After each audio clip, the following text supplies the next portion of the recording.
Saisonstart am Nürburgring für Rowe Racing. Mit 2 Mercedes-Benz SLS AMG GT3 ging das Team rund um die Bubenheimer Rowe Mineralölwerke an den Start zu den offiziellen Probe- und Einstellfahrten der VLN. Bis zuletzt ein großes Geheimnis war dabei die Fahrerbesetzung der Flügeltürer. Spätestens bei der Präsentation im Ringboulevard wurde sie endgültig gelüftet.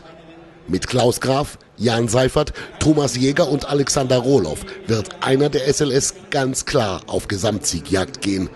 Während Michael Zehe, Roland Rehfeld, Marc Bullitt zusammen mit Marco Hartung im Schwesterauto dauerhaft in die Top 10 vorfahren wollen. Am Testsamstag galt es erst einmal, so viele Erkenntnisse wie möglich zu gewinnen und die Entwicklungsfortschritte der Partner Dunlop sowie KW von der Theorie in Rundenzeiten umzusetzen.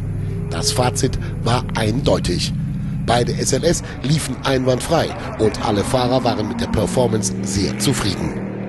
In den nächsten Tagen werden die Testdaten ausgewertet, um beim ersten VLN-Lauf am 31. März 2012 perfekt aussortiert an den Start zu gehen.